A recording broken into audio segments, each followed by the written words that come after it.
i-witness ang mga a-awardan natin for tonight. Ayan. So, nakaka-excite kasi first time kong punta sa ganitong big event.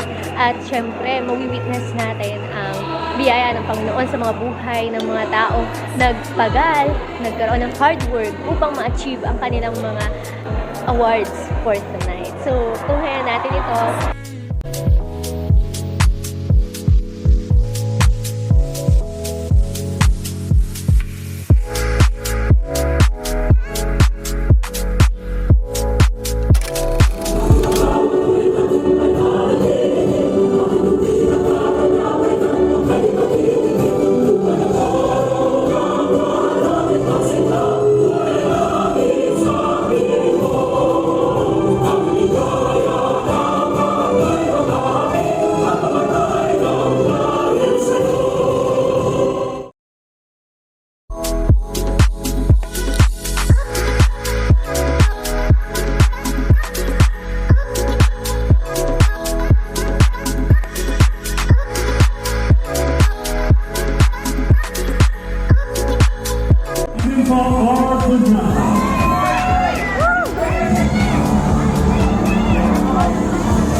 Malapit nang matapos ang ating event for tonight at talaga namang napakasayang ma-experience ang isang wonderful creation na tunghayan ng mga istorya ng mga taong nakakuha ng awards dahil sa pagpapagal nila.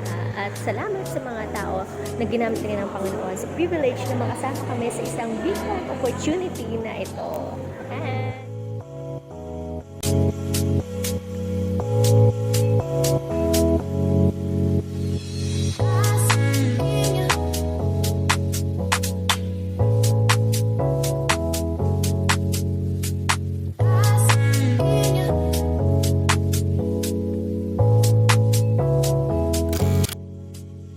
Remember that you are a wonderful creation of God, that He can make wonderful creations to you and through you.